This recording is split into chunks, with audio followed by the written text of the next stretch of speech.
You're listening to the Options Insider Radio Network, the home of the Options Podcast. For more quality options programs, visit theoptionsinsider.com or search for Options Insider Radio Network in your podcast provider of choice. Listeners can also access all of our programming through our mobile app available in the iTunes and Google Play stores. Select programs are also available via live stream at mixlr.com/options-insider. That's mixlr.com/options-insider. Don't forget to follow along with your favorite programs and submit your own questions for the hosts at twitter.com/options, stocktwits.com/options, facebook.com/theoptionsinsider, or via questions at theoptionsinsider.com.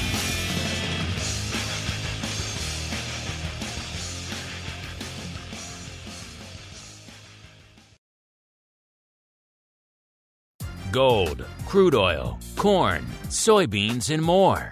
With so many tradable products, the futures options market can be an intimidating place. How can you possibly keep track of the latest trading developments across so many different products? Don't worry, we've got you covered. Welcome to This Week in Futures Options, the program designed to help active futures options traders stay on top of this ever-changing marketplace. Each week, we'll break down the top trades, hot products, volatility explosions, and much more.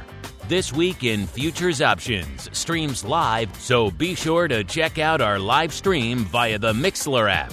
That's MIXLR. Or join our live chat room at mixlr.com/options-insider.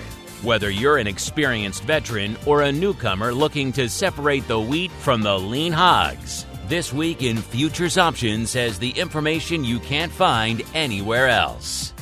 This Week in Futures Options is brought to you by CME Group, the world's leading and most diverse futures and options exchange. For more information and educational resources about futures options at CME Group, visit cmegroup.com/options. This Week in Futures Options is also brought to you by FTSE Russell, a leading global provider of benchmarks, analytics, and data solutions. For more information, please visit ftserussell.com, cboe.com, and cmegroup.com. And now, get ready to break down the latest futures options trading activity. It's time for This Week in Futures Options. All right, everybody. That music means it is time once again for TWIFO. This Week in Futures Options, a program where the name says it all. We break down the week that was and indeed still is on the commodity and indeed the futures options side of the fence. Maybe we'll talk some ag, some energy, some metals, some indices. You never know where the heck we're going to go. That's why you have to tune in every week here on TWIFO. My name is Mark Longo from theoptionsinsider.com, as well as, of course, from the ever-exciting network. Reminding you, if you like what you hear, keep those reviews coming. Wherever you listen to this show, it's available pretty much everywhere. And, of course, keep those questions coming, too. We do love to hear from you guys. Let's see who we're going to hear from on the old show today. First off, we are joined once again. I am pleased to say he is back, holding down the FTSE Russell hot seat once again, Mr. Sean Smith, the Managing Director of Derivatives Licensing over there at FTSE Russell. Mr. Smith, welcome back to TWIFO, sir. It has been too long. Thanks, Mark. Great to be back. Looking forward to having a great show today. Have you recovered from our epic election night spectacular, sir? No, I haven't. I think everybody's saying it's over, but I'm like, there's still some uncertainty out there, bringing some volatility to our market that continues. But of course, unfortunately, due to weather concerns, there are some issues down there in the Gulf, of course. It's crazy hurricane season that we're having down here. We'll have to postpone our guest for this week. So no one in the CME Group hot seat as we head right on into the movers and the shakers. It's time to find out what's rallying on the light side and falling to the dark side at CME Group this week. It's time for the Movers and Shakers Report. All right, everybody, let's do it. Let's get things going. See what the big movers and shakers were this week on a crazy big week, pretty much over there on CME land. Just about you pick the market. It's been moving and shaking. Nice thing about this week, though, a little bit more evenly split than last week. Last week, of course, it was pretty much, you couldn't even build a bottom five. You couldn't even build a dark side five. Everything was green. This week, it's a little bit more split, which I think is a little bit more interesting from a market's perspective. Let's start. Mr. Smith, you haven't been on a little bit. I will let you choose. I think I know where you're going to go. But where should we begin our journey this week, Mr. Smith? You know exactly where I want to go. Upside, please. All right, let's do it then. To the upside. Number 9. Let's go outside the top 5. Number 9 is where we find the Russell 2000, a rare week where it has not blown the doors off to the top 5. Still up 4.05%. Just shows you how aggressive some of our big top 5 movers are this week. Number 5 here to the upside, we got live cattle up 6.18%. Bitcoin just barely edging it out, up 6.19%. If you're wondering, it was number 3 to the light side last week, up almost 9.5%. And then we've got iron ore at number 3, up 6.5%. Then we've got number 2, heating oil, up 7.35%. And Mr. Smith, our old friend WTI, feeling its oats this week, up 9.15%. It was number 5 in this direction last week, up 7.8%. So it's been a good couple of weeks for WTI. We may have to begin our analysis there because a lot of stuff popping off there in WTI. But before we do that, let's go to the dark side now. Number 5 to the dark side, the old Ultra Bond, off 2.68%. Number 4, silver. We were just talking about silver on our option block program. Check out what we thought of some interesting trading ideas out there if you're so inclined. Number 4, silver, off 2.98%. Number 3, gold, off to the metals, off 3.45%. Numero dos here, the Eurodollar, off about 4.88%. It was number 3 to the dark side last week. And then number 1 with the bullet this week, bad week for Class 3 milk, off 21.75%. So a bit of a drubbing out there in the dairy land, which is kind of interesting. Sean, though, I think we may have to start our analysis in WTI. What do you say, sir? Because it's been rocking and rolling this week, and it's back above the much heralded 40 handle. What do you think, sir? Let's do it. Let's talk crude. Not crudely. Crude. I was going to say, are we going to get crude about crude, sir? I know you like a good pun or two on this show. All right, let's get to it. It's time to tap into the deep options well of black gold, Texas tea, nat gas, and more. It's time to talk energy. You guys know where to go to find this information for yourselves. CMEgroup.com/TWIFO, TWIFO, which is, of course, the name of the show, or /TWIO. They also put that in there, which is this week in options. So if you can't be bothered to add the F, either way, they got you covered over there. Then you get on to the drop down, go to energy, go to WTI, and you can follow along just like we're doing right now. And as I mentioned there, WTI is north of the 40 handle yet again, 41.14. Coming into Showtime listeners, that's a big move. Like I said, it was up quite a bit since our last show, up 9.15%, up about 10.75% since the start of the week. So it's had a really strong rally here coming into this week.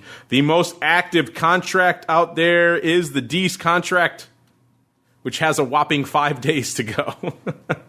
But still, it did 45% of the paper out there. You know, I'm not a fan of analyzing skew and everything else like that when it's so close. Let's go a little bit farther out. A contract that was also still pretty active, the Jan contract. This has a more respectable 34 days to go, and it did about 30% of the paper this week as well. So we can hang our hats out there for a little bit more sane analysis of vol and skew and everything else. By the way, the vol, remember I said not too long ago this vol was topping 60. It was north of 60 out here. It was more volatile than Bitcoin, more volatile than most of the major assets you're probably trading out there. It has come off quite a bit yet again this week. Came off last week, and now it's come off again this week. It's at about a 46. That puts it off about 8.25 points from this time last week. So a lot of vol coming in. Still very frothy. 46 volatility is fairly high out there. If you watch WTI, you know that's a pretty juicy bit of vol, but still it's well off the extremely, some might say absurd, lofty highs we saw out there from a vol perspective. Let's look at skew. Let's see, out in Jan, the puts were 19% rich last week. This week, 22.5%. So puts getting more bid. Again, not surprising. That's one of the questions I wanted to answer. I'm sure one of you guys are asking as well. Is the market still fading this thing north of the 40 handle? That's been pretty much the play every single time it has rallied. The market has faded the hell out of this thing.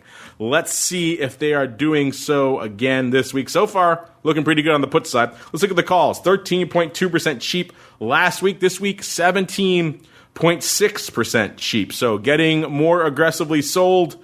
Some of that could be the rally as well. That's usually what happens when you move up the skew as well. If you want a detailed breakdown of that, I encourage you to check out the report and check out the shifting and the sliding here on, looks like a lot more sliding than shifting this week, which also would make it seem like it's pretty much staying glued to that skew path that is laid out for it. Not that much shift at all here in Jan. So it's mostly looks like a lot of the paper as well as just moving up that skew chart that is causing those calls to come in and those puts to get bid. Let's see what the most active contract is. It has have to go back to the Dees contract for that. That's going to be the Dees 42s, 18, almost 19,000 contracts on the tape out there. By the way, if you're wondering, let's just look really quickly.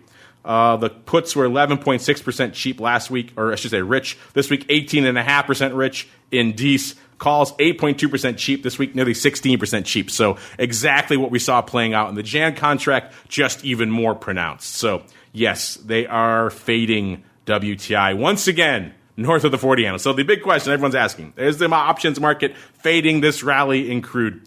And unfortunately for you crude bulls out there, it seems like the answer is still a resounding yes. Let's see. 42 calls were active. Also looks like actually 45 calls might be taking the number one with the bullet spot here this week with about 19,700 going up in. This is back in Dees. The big day yesterday, 7,000, 6,000 on Monday, 4,300 on Tuesday, only 1,900 today. Followed by, looks like the 42 calls that we just talked about with about 19,400. So 45 calls edging them out ever so slightly. And then let's see, we drop down to the Dees 43, 17,400. The big day also on Wednesday for those. Actually, take it back. The big day was on Monday, 6,500 going up out there. Followed by the 33 puts with about 17,000. The big day of those was actually on Monday, 16,700 trading on Monday. So this was kind of in the immediate blush of that news about the vaccine. Everyone and their mother was coming out. Crude was rallying, and these guys were crushing these puts, and so they were obviously taking them off. It seems like most of those were closing of that 17,000. So, yeah, some folks maybe, at least in the interim, it's kind of hard to blame them. The stocks are rallying. Crude is rallying. It seems like we might have a vaccine on the horizon. It's kind of hard to maybe merit keeping that Dees 33 position on, particularly only has a few days to go. So they took a lot of them off at the beginning of the week. Kind of hard to argue with that one. That's probably what we saw, despite the fact that the puts are still bid out there, which is kind of interesting. All right, let's look really quickly. We talked about the Jan contract. Let's see what's going on in Jan. Jan 40 puts were the big dog out here. Again, not surprising that that's the most active contract because 40 strike is where people like to hang their hat. That's a very even money strike they can wrap their heads around.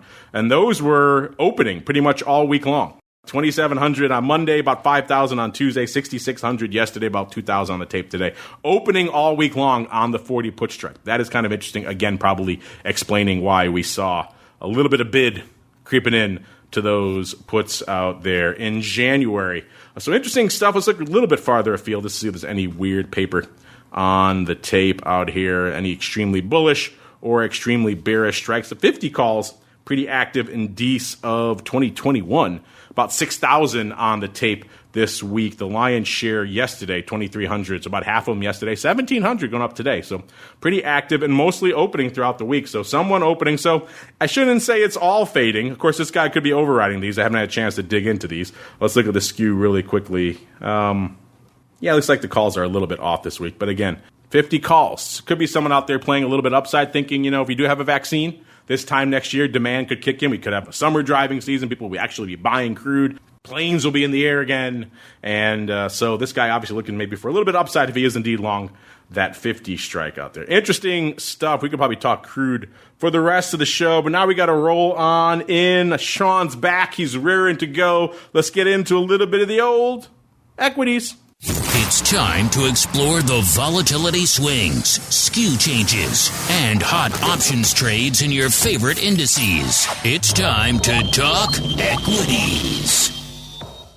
I love that bumper. Let's do it. Let's talk equities. Mr. Sean, I will set the table for you if you would allow it, sir. Let's kick it off on the vol side of the equity space. Coming into Showtime, Sean, actually, interestingly enough, we talked about the up and downs, the back and forth of small caps. RVX, which is, of course, the VIX of small cap, exactly unched from where it was last week. It was about a 32 last week. It's about a 32 again this week. If you're wondering, listeners, that's about a little over 10 handles, about 10 3/4 handles below the high it hit not too long ago, 42 3/4, staying even at about a 32 this week. So small caps staying frothy out there. Of course, a little bit of today's sell-off probably helping that out there. VIX cash coming into Showtime is at about a 25.5, puts it down to almost 2 1/4 handles from where it was this time last week. The VVIX, which is the volatility of all this volatility that we're talking about, that's ticking up. That's at about 121.5. That's up about 2.5 handles from this time last week. And our newest addition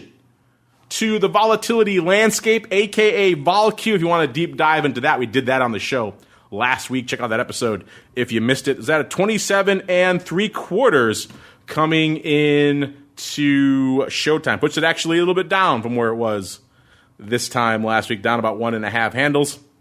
That VIX RVX spread, so the large cap to small cap vol spread, is about 6.5 points. That's widening out again, Sean. It's about almost 2 1/4 points wider than it was this time last week. And again, it's not quite apples to apples. I called it apples to tangerines on the show last week. Tim McCord had a different perception of it because it's not quite the same thing. VolQ, of course, just at the money NDX options versus VIX, which is kind of the whole strip of the S&P options. So a little bit different beast there, but still that VIX, so that large cap to other large cap, but more tech heavy, perhaps, name spread. So the NASDAQ to S&P 500 spread at about 2 1/4 points. So NASDAQ still juicier, which again is probably why they wanted to launch a volatility product on it. It's an inherently more volatile index. But that said, Sean, a lot of things have been happening in your neck of the woods. Small caps, Russell 2000, rallying 4% just on this Monday alone. Of course, that was in the wake of the big vaccine news, hitting a new record level for the first time since August of a couple of years ago, August of 2018. A lot of people are pretty excited about that, Sean, because we've been talking for a while about, large caps, big tech names, and the rest of the market kind of languishing. If small caps are playing now, too, that maybe shows a bit of a sign that the economy may be having a little bit of a broader improvement out there. So, Sean, I know you've been away for a little bit, have a lot of time to analyze and percolate and indeed ruminate on the small cap space. What has been lighting up your tape, sir? Well, it's just really interesting to see small caps rally as tremendously as they did this week.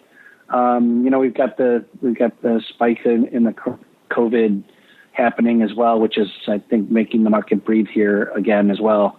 But with the recovery, I think most of the volatility out of the election at this point bodes well for these U.S. domestic small cap stocks, of which when you mention COVID vaccine, and you've got a heavy weight of healthcare stocks, which are in the Russell 2000, you're going to have a rally like this. So it's an interesting market, interesting rally. Volumes have been tremendous. You brought up the election evening during our call, and I don't know if Tim mentioned this, Thunder, but they had record overnight volume in the Russell 2000 the night of the election. They broke their all-time overnight volume records in the Russell 2000 future and in the micro. So really cool to see, very exciting to see, tremendous liquidity in the off hours, which means the world is trading the product. There's a real global interest in trading U.S. small caps as an investment vehicle using the Russell family, the Russell 2000 index as that benchmark. So it's exciting to see.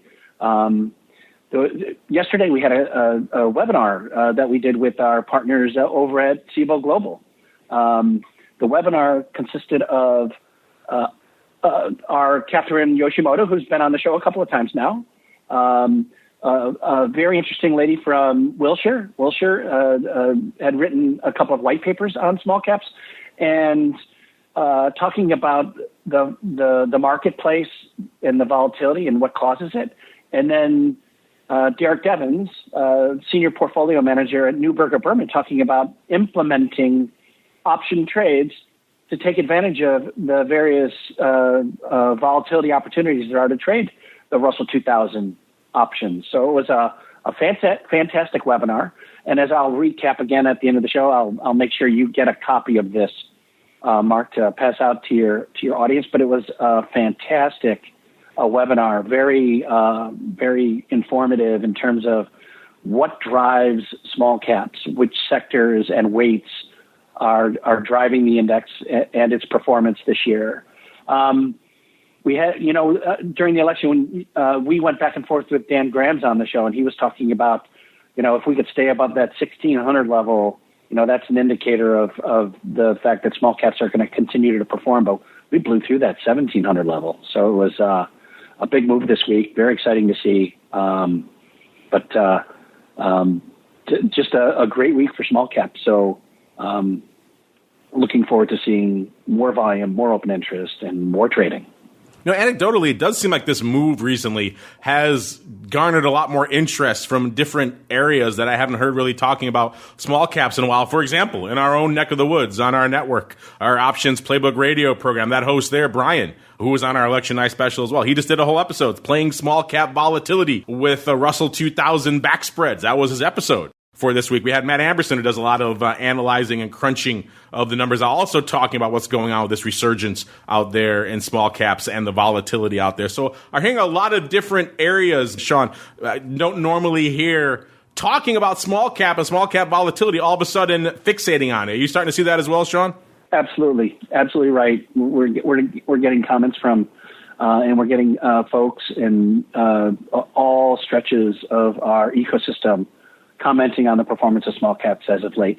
So it's exciting to see. It's an important benchmark to us here at FTSE Russell, along with our suite of product. But yeah, the Russell 2000 has been on the forefront for quite some time here. It's exciting to see. Let's see what's on the forefront from a trading perspective. Go to that drop-down, listener, switch to equities, pull up the Russell 2000. You'll be off to the races just like us here. It looks like Dees was in the driver's seat this week, 37% of the paper. That has about 35, almost 36 days to go in that contract. If you're wondering, we talked about the RVX out there, what the actual Dees at the money vol is. It's about a 28 even, up about 1.5 points out there, which is kind of interesting. That's a little bit below what we were saying with RVX, which is a 32, which looks like that's more obviously, given that methodology, more tinged towards the front portion of that term structure, and that's a little bit juicier, a little bit more backward than the comparatively saner Dees contract out there. Let's see what the number one with a bullet trade out here was. It was 1710 calls. We're at about a 16, just a tick under 1,700 coming at showtime, Sean, about 1699.30. So 1710 calls. I mean, it doesn't seem like that long ago we were talking about 1,600. Can they make it? Can they surpass it? Spoiler alert, yes, and threatening 1,700 right now as the show is going on here. 1710 calls, the most active trade out here this week. Let's see really quickly. Puts, interestingly enough, the exact same level of bid this week as they were last week. 15.6% rich last week, this week, 15.6 as well. Calls, 10.2% cheap last week, last week they were 10.2% cheap. This week, 11.8% cheap. So calls getting a little bit cheaper. Puts staying exactly where they are, hovering around that 28th vol, we said, for the at the money out there in D. So we have a lot of contracts making records and new highs and all sorts of levels this week. Sean, what do you think next? Because we saw such a crazy just apocalypse for it this week. What do you think, Mr. Sean? We hang our hats in the shiny stuff next, sir. What do you think? Let's go. Let's do it. Werewolves beware. It's time to explore the options activity in silver, gold, and other shiny things. It's time to talk metals. All right, listeners, you know what to do. I'm doing it right now. You can follow along live. Head on over to the metals drop down. Go to precious metals. Let's go to gold.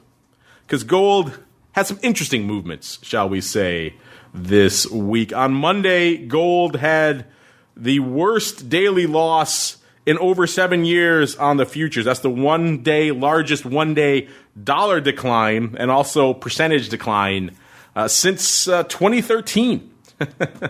We all know why, of course. That was the day that the news really hit the markets about this efficacy of 90% in this COVID vaccine. Gold, of course, not exactly the type of product you want to have during calmer, better upside markets. And we saw that reflected out there in the gold futures as a result. Let's see really quickly.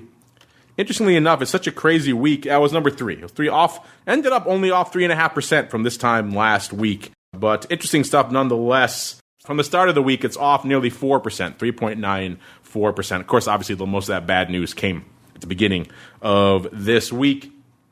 Gold coming at showtime at about 1875, so well shy of that 2,000 strike it was at not too long ago. The most active contract also in DEES. It's got about 12 days to go. It's right around our barometer, so maybe I'll make an exception out here, and we'll look at that. It's got about 35% of the paper. By the way, if you're wondering, gold doing almost 250,000 contracts this week, so a pretty active week out there in gold. But again, you'd expect that given the fact that we have record losses there on Monday. The at-the-money vol out here in gold right now in DEES, 15.25. Let's look a little bit farther out. Let's go to Jan just for curiosity. That's about almost a 17, 16.82. Either way, both of them coming in. Now that might surprise you because you think, oh, big sell-off. Vol should pop, but that's an equity mindset. Remember, listen, that's what we see mostly in equities. Vol bid to the downside, offered to the upside. In commodities, different bag. And that's what we're seeing out here in gold. And now, of course, the election was also a big event risk that was being priced into products like gold. With that event behind us, we're seeing that volatility come in as well. So 35% of the paper going up in DEES out here this week. The puts last week, 3% rich. This week, 4.4% cheap. Interesting. So a big swing out here in the puts. Obviously, when you're blowing through a bunch of strikes like that, like we are this week, gold is off almost 77 handles just this week alone. So when you're blowing through strike after strike like that, listeners, eventually you're going to blow through the strikes people have. They're going to take those puts off because the hedge is working, the trade is working, and that's going to show some of those strikes starting to come in, unless it's a really just exponentially big move, which actually was earlier this week, but I think maybe some saner heads have prevailed later on in the week, which is why we're seeing these put strikes actually come in a little bit. The calls, 0.5% bid last week. This week, 6.1% bid. So calls getting a little bit of a lift. But again, this is a near-term contract. Let's go out to Jan, get a little bit more time on the radar. Let's see how that impacts our skew analysis. Jan, 1.3% rich were the puts last week. This week, 4% cheap. So same deal. Puts coming in aggressively in Jan there as well. Calls, 1.8% rich in Jan last week. This week, 8.1%. So calls even more bid. Puts a little bit less offered. Similar exact skew movement, though, in Jan that we saw out there in D. So interesting stuff. Number one, the bullet this week, you can probably guess it, the 1800 put, doing about 7,000 contracts out here this week in the DEES contract. That's number one with the bullet. The big day was Monday, 2,400 on the tape, and then about 2,000 yesterday. Only about less than 1,000 going up today.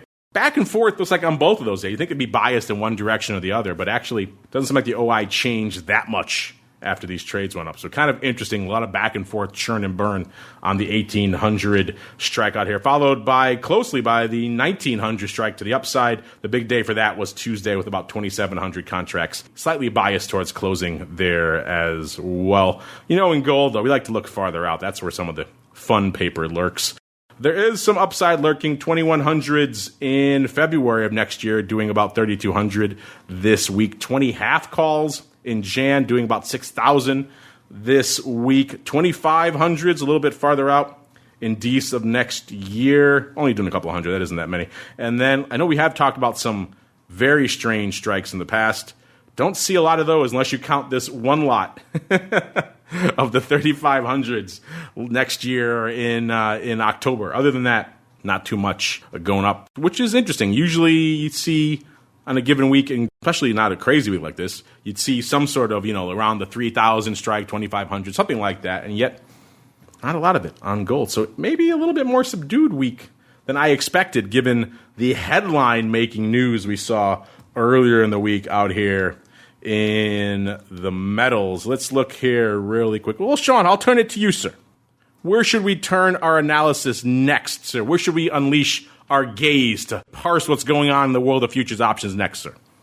We had Craig LeVay on last week or the week before. Why don't we talk foreign exchange in honor of a fantastic visit with Craig last show? In honor of Mr. LeVay, I think we can do that. So, listeners, you know where to go. Pull that drop down to FX majors. Let's go to the big dog. Let's go to the Euro USD. I think we have a question about FX maybe a little bit later, so see if we can work that in as well. I like to pull the select all. Listeners, it's up to you how you like to view these. I like to see everything at one glance. But hey, that's me. I'm crazy that way. Coming into the showtime, the Euro USD at about 1.81 puts it off about 0.2% on the week. Not a huge week out there in FX land.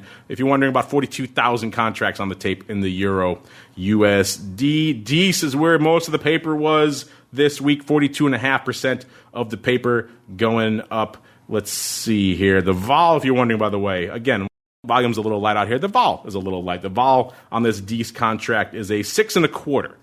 And it's off 0.75 point as well. Remember, that election was an earnings event for pretty much most of the market.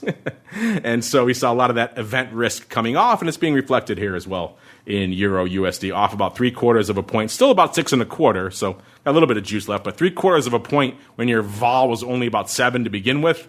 That's a pretty big vol apocalypse out there. Let's see how that's looking from a skew perspective. A little bit of a change out here. The puts were about 0.5% bid last week. This week, 3.6% cheap. But again, you're only talking about a 6.25 vol to begin with, so 3.6% on top of that. Not a huge move in either direction. The calls 1.2% rich last week. This week, double that, 2.4% rich out here. Let's see. Number one with a bullet, the big trade out here in Euro USD.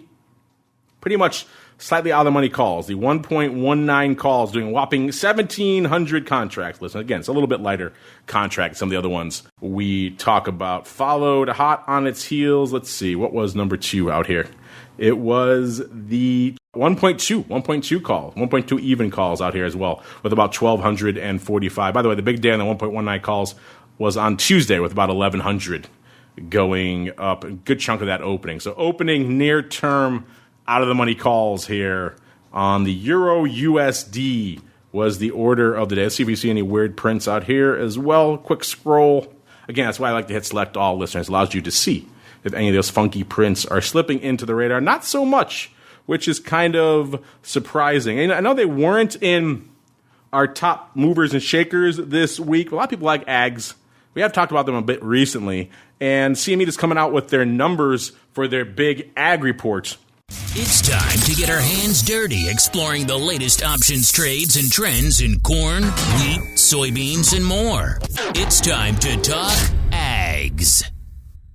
Interesting highlights out there. Let's hit a couple of them really quickly, including the beans, the soybeans. Maybe we'll hang our head out there really quickly next as well. Go to the ag drop-down, listeners. Go to grains and oil seeds, and go to the beans. We're not going to the meal. I'm not going to the oil.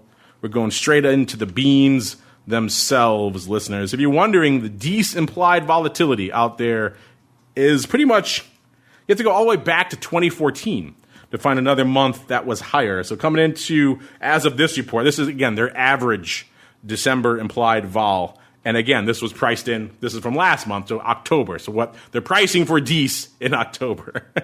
So bear that in mind. But you have to go all the way back to 2014 to have it be higher, 24.4 back then.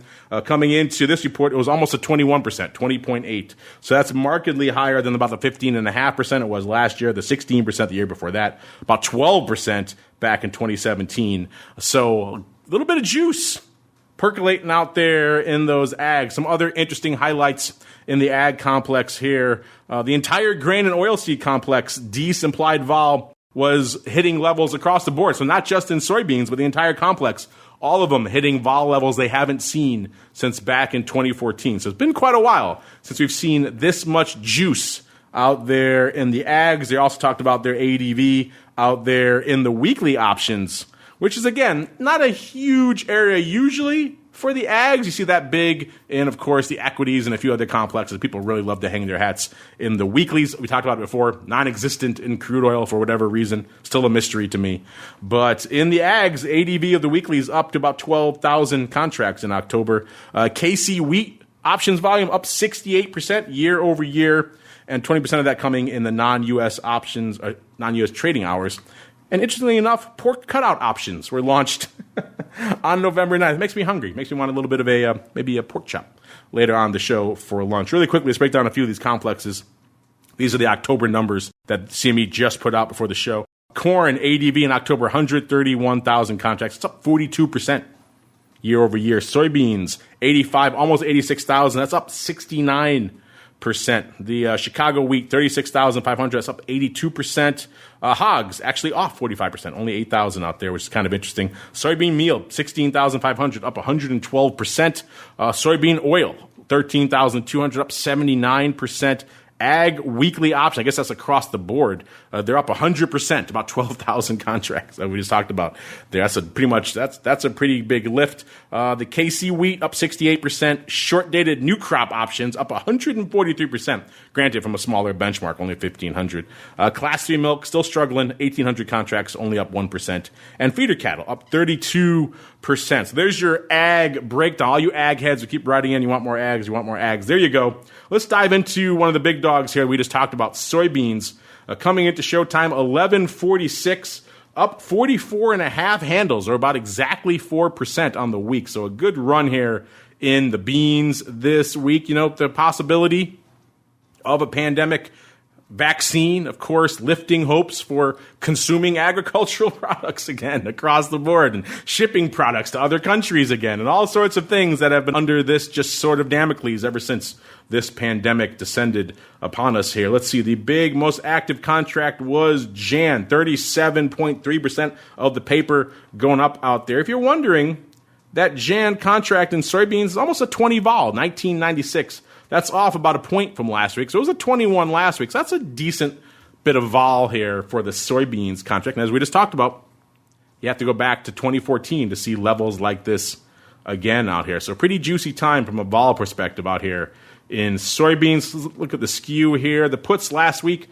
9.9% rich to the at the money. This week, 14.5% rich. Calls, 10.8% rich to the at the money last week. This week, 12.8% rich. So calls getting bid, I should say, and puts were offered. Puts were 9.9% cheap last week, 14.5% cheap this week. So puts offered, calls bid out here. The most active contract looks like it was the 1,200 even calls, doing about 21,000 contracts. If you wonder, by the way, almost 600,000 contracts on the tape in soybeans this week. So a very active week. Obviously, higher vol levels translating into a little bit more action out there in the beans this week. 1,200 calls, 21,500. That's number one with the bullet this week. Kind of a tie between Tuesday and Wednesday, both doing about 7,800 contracts, both also opening substantially out there. So a lot of opening upside paper on Tuesday and Wednesday, and the 1,200 calls here in January in the soybeans. Let me drop off a little bit for number two. Actually, I take that back.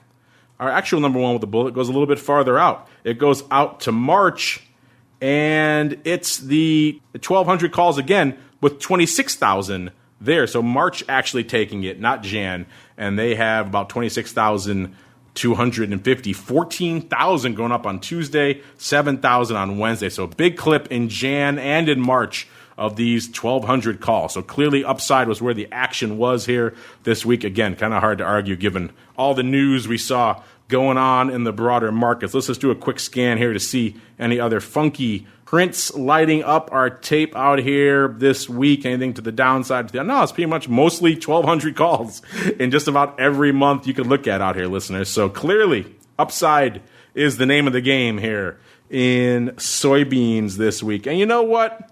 It's also the name of the game for you guys to take the reins of the show with your questions, your comments, your insights. It is time for your futures options feedback. It's time for your questions, comments, and insights. It's time for futures options feedback. Submit your questions at twitter.com/options, facebook.com/theoptionsinsider, stocktwits.com/optionsinsider or via questions at theoptionsinsider.com.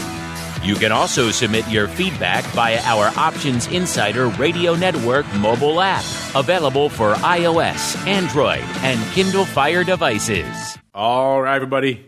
Let's do it. Let's kick it off. Sean, actually, I'm curious to get your thoughts on this. The last time you and I chatted, it was during our big election night spectacular.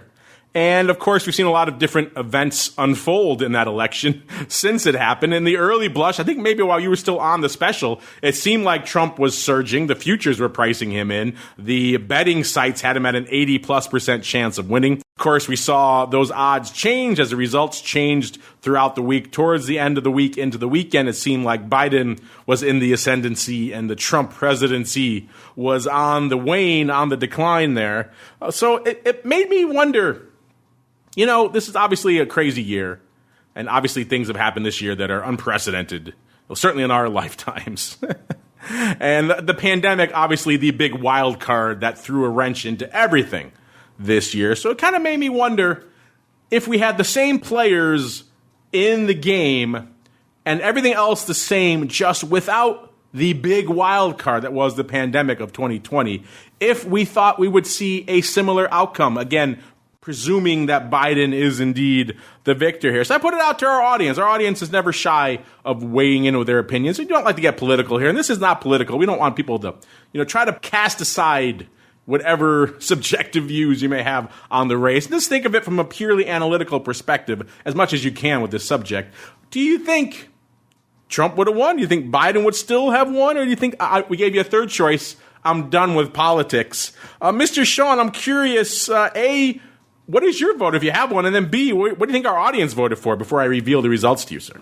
If there wasn't a pandemic, the economy would have been in incredibly fantastic shape. Unemployment at historic lows, our markets at historic highs.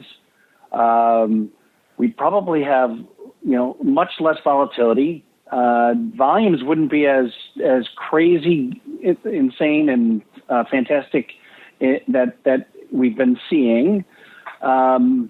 There would be really nothing to complain about. So I would say people aren't going to be looking for change. My guess is people would have said Trump would win.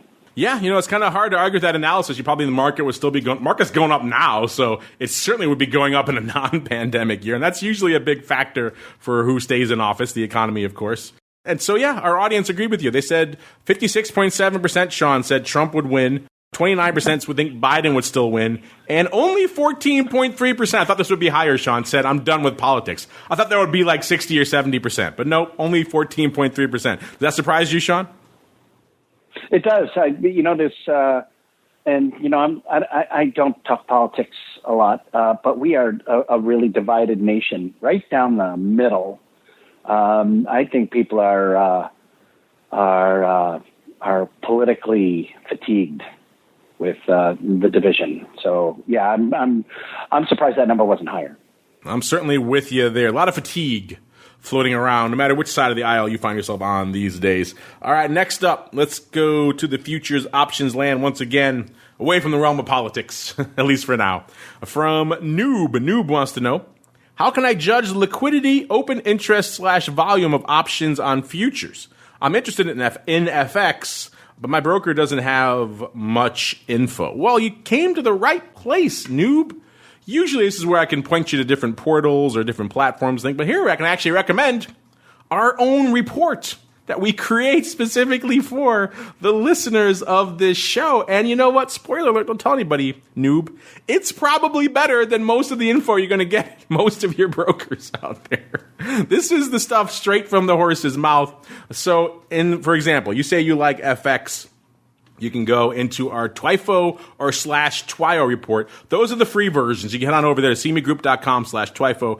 It will give you that snapshot, that this week in futures options report. All the things I'm talking about here, the volume, the volatility, the hot strikes, all that good stuff, the skew changes, the shift and slide in the skew, all that stuff we're talking about and a lot more is all broken down. The total volume for the week, how much is actually trading, which is a huge indicator for how liquid your product is. If you go looking, and unfortunately with FX, we talked about this with Craig on the show a couple weeks ago, and his recommendation is what mine is as well. If you're starting with FX, you got to go Euro USD. That is definitely far and away the deepest and most liquid of these contracts. If you want something approximating maybe some of the liquidity you're used to in the equities, some of the other products you're trading, maybe Euro USD is definitely your best starting point. It's also one of the more widely followed pairs, so you can maybe make a little bit more sense of it. You start getting out into other things like, I don't know, the yen or things, and the volume falls off a little bit, and as a result, the liquidity is less. So you may have some of the challenges that you mentioned. But our report will break it all down. I'm going to pull it in right now. Let's see. Let's go back. We just had it up a minute ago, Sean. I should have left it up. But foolish me, I switched to other products like soybeans. Let's go back to Euro USD right now. And you can see all of this for yourselves here, listeners. About 42,000 contracts on the tape. Doesn't sound like a lot, but in the FX land, that's actually pretty high. And then we got what's contracts are trading, what's the hot products, where the skew is, where the vol is. These are all things you need to know if you're going to be trading these products. And it sounds like you don't say who your broker is. It sounds like your broker doesn't have that. You may also want to look into switching brokers, by the way, as well. And if you're going to trade these products more actively, I encourage you and anyone else out there who may be listening, you can upgrade to a more premium version of these reports from the folks over there at Bantix. And if you're going to trade these, I encourage you to do that, because this is kind of the only game in town when it comes to these kinds of analytics. On the equity world, Apple options, there's a lot of places you can go to get information on that.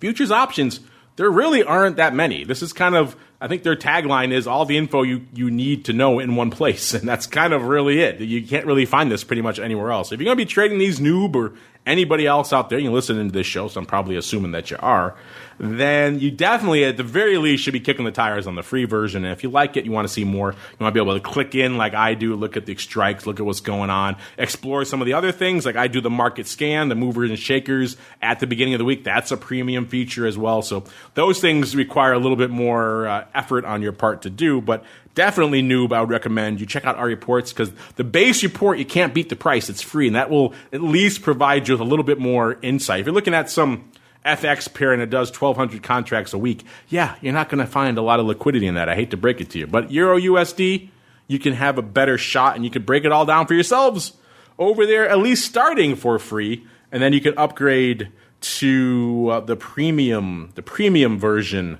out there. All right. I don't know, Sean, anything you want to add there for noob who wants to know how he should go about judging the liquidity, open interest, and volume of options on futures, sir? I think his name is Newbie, not Noob. I'm just saying, That could be. We can go for it. I'll take either one, sir. Great question. And I couldn't have given a better answer in terms of where to find volume and open interest. TWIFO is the place for all of that information, folks. So just follow Mark's lead there. It's a fantastic resource for everything you're looking for in terms of volume, open interest, pricing, skew, vol analysis. TWIFO is where it's at. I'm seconding your comment and agreeing with you there, Mark. But I hope that helps newbie out. Yeah, it's not always I get a chance to recommend one of our own reports generated for our listeners, but in this case, that is the case. So take advantage of it. At least to start with, it's all free. So go kick the tires if you haven't done so already. CMEgroup.com/TWIFO or /TWIO. Our next up, Micah. This would have been a good one to have last week when Tim was on the show. He wants to know, are there plans for an ETH option at CME Group? All of you out there listen to our Crypto Rundown show, maybe you don't. ETH, of course, is Ether. That is the number 2 cryptocurrency out there in terms of volume, and certainly from an options perspective, also the number 2 out there to Bitcoin. They have talked about it in the past, and again, I'd like to have Tim weigh in on this because he's the guy who's be doing it over there. But they have mentioned a while ago plans for an ETH future. Seemed like they tabled that when they started really doubling down on the Bitcoin options, which is what I kind of wanted them to do. I didn't want more futures. I wanted options on the futures they already had. But now that they're both kind of trading it up pretty well, the option's still growing, but getting there. I wouldn't be surprised to see new products on the horizon. I definitely think they're going to start with the future. You can't start with the option. And I don't think they'll launch them simultaneously. So I do think we'll see an ETH future first. As for when, I might go out on a limb and say, just for fun, I'm going to say sometime next year we're going to see an ETH future from CME. And I watched Tim come on the show in a couple of weeks and laugh me off the thing, say no way. But I'll go out on a limb just for you, Micah, and say yeah. And then once we have that, I don't think we'll have the options right away. Look how long it took for the Bitcoin options. I mean, it'll be faster than that, but I don't know if we'll have the options next year. But I'll go out on a limb and say a future this time next year. Mark it down. One of my predictions for 2021, because 2020 was such an easily predictable year. What could go wrong making predictions for 2021? All right. Next up, this is kind of touched on this last couple of weeks. LTL wants to know, are you seeing any interesting impacts of the election on futures options? Well, we just talked about it across the board, LTL. Every product just about saw some sort of impact on it, mostly from an earnings/event risk perspective, in that we saw an inflation of vol going into the event and then a deflation of volatility coming out of it. Some of them also had commensurate large underlying swings as well. See gold, we were talking about before, and WTI, and of course the equity indices, but not all of them did. But you saw a lot of volatility surge and then just dissipation after the event. I don't know, Sean, you guys have been doing a lot of webinars about all things equities in relation to the election. Anything you want to point out in terms of interesting impacts on the election on futures options for our listener here, LTL? Maybe little.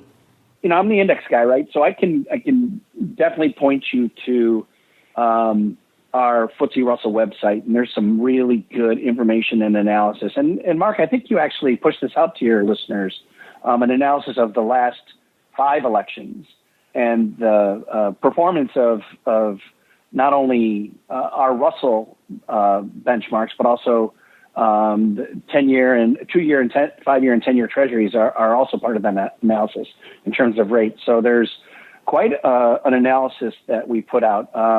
And I'm looking forward to having this year's election put into that same analysis as you go 30, 60, 90 days out past an election, the performance of our indexes. So it's going to be really interesting to watch. I think this year's incredibly different because we have so many other driving factors other than the election that are really a big catalyst in our market moves today. So this year, I think we're going to have an incredible analysis to talk about once more time goes on and we look at these markets as we move away from the election. Just interesting times to be part of these markets. So I hope that helps. Yeah, 2020 is going to be the year that keeps on giving from a post-mortem's perspective. We're going to see analysis and case studies on 2020 for decades to come, Sean. Don't you agree? I absolutely agree. Yeah, it's going to be, it's clearly one for the record books for a lot of reasons. Yeah, we were trying to get Eric Norland from the research team over there on CME on.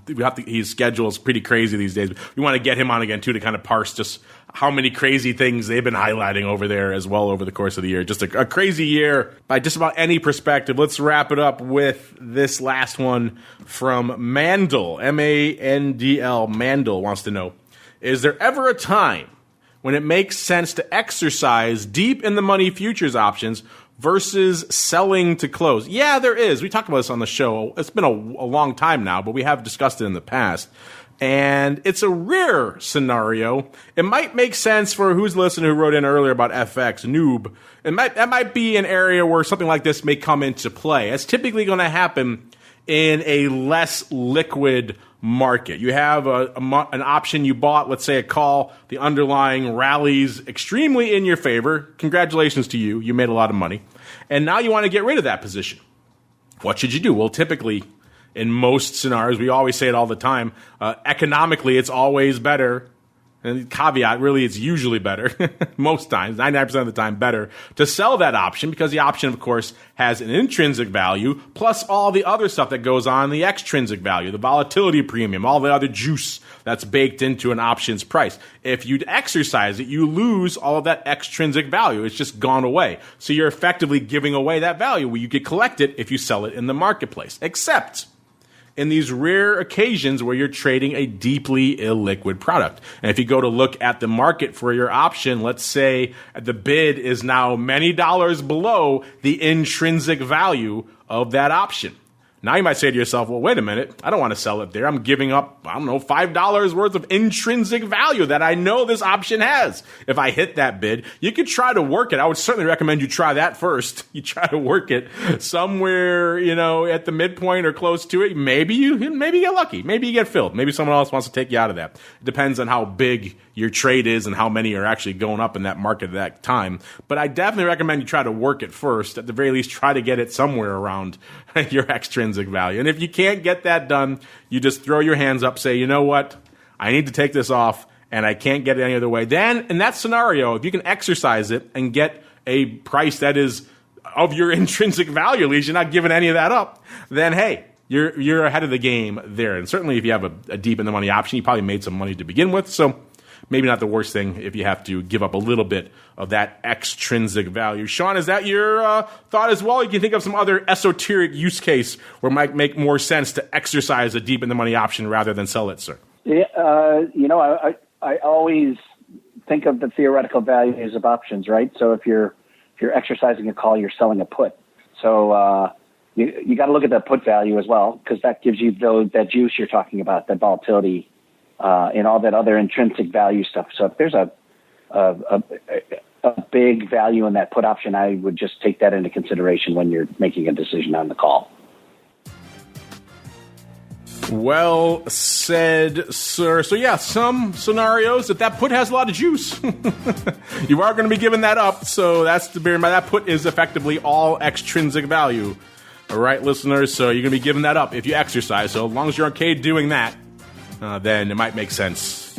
But again, that's a rare scenario. Don't just run out and start exercising your in the money calls. Try to sell them, try to work them, try to get that premium first before you just give up the ghost. But yeah, that can be a scenario you can encounter in some less than liquid names. Unfortunately, that music means we've come to the end of our sojourn through the world of futures options. Is there a product you want us to discuss on the show? Maybe you have a question for us here on the program. You know where to find us, at Options, most of the major social media platforms. Questions at theoptionsinsider.com. That also works, as well as pretty much just about every other way you can get at us. Carrier pigeons, using our app to reach out to us, the live stream, everything else. If you listen live, you ask a question, you do get bumped to the top of the list, so bear that in mind. But before we go, Mr. Sean, if folks are interested, they want to reach out, they want to talk about all the different research and studies and case studies and webinars you guys have cooking over there in the land of FTSE Russell, where should they go? What should they do?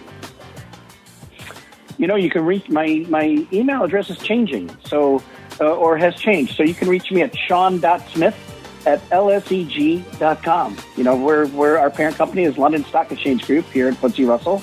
So Sean.Smith, that's S-E-A-N, is how you spell my name, Sean.Smith@lseg.com. And again, a fantastic webinar came out yesterday. I'll push this out to you, Mark, so that you can send it on to your folks, but be on the lookout for that. But go to our website, FTSERussell.com, and it's all there, /webinars. You can find all this fantastic information.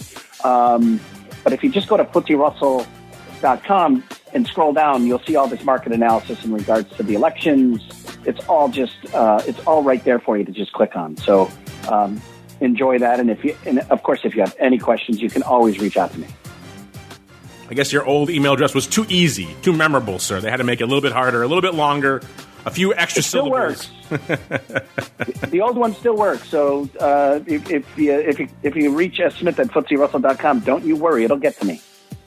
Well, there we go. Good stuff. And, of course, check them out over there, FTSERussell.com, for all the webinars and the links and the studies. They still have that big COVID impact site, and it sounds like a lot of people are awakening to the vol out there in small caps and some of the interesting things going on out there. If you're one of those folks, FTSERussell.com. Give them a follow on the old Twitters as well, at FTSE Russell, FTSE Russell. You know where to go to get all of our reports and all the research over there. CMEgroup.com is the place to go for all of that. And on behalf of myself and Mr. Sean and our friends over there in CME land, I want to thank all of you out there for downloading, streaming, subscribing, for sending in so many different questions. We love hearing from all of you.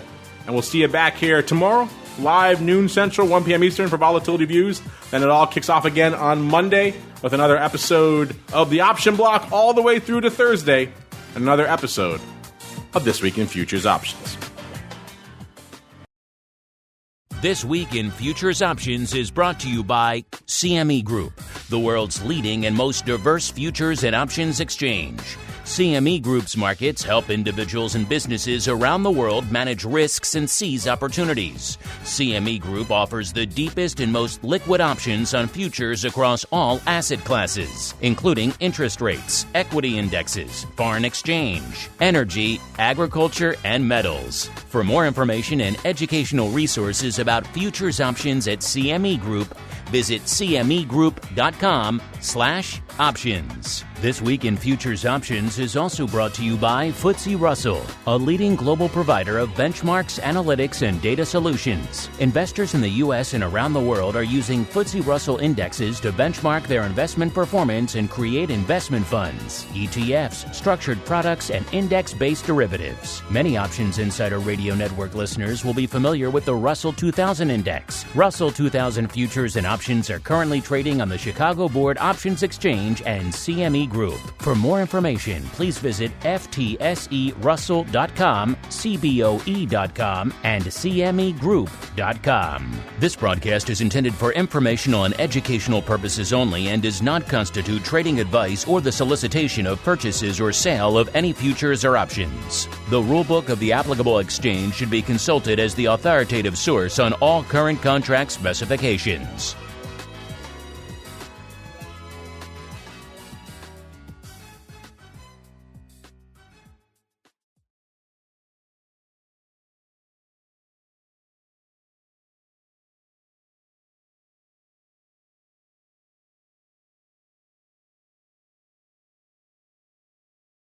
You're listening to the Options Insider Radio Network, the home of the Options Podcast. For more quality options programs, visit theoptionsinsider.com or search for Options Insider Radio Network in your podcast provider of choice. Listeners can also access all of our programming through our mobile app available in the iTunes and Google Play stores. Select programs are also available via live stream at mixlr.com/options-insider. That's mixlr.com/options-insider. Don't forget to follow along with your favorite programs and submit your own questions for the hosts at twitter.com/options, stocktwits.com/options, facebook.com/theoptionsinsider, or via questions at theoptionsinsider.com.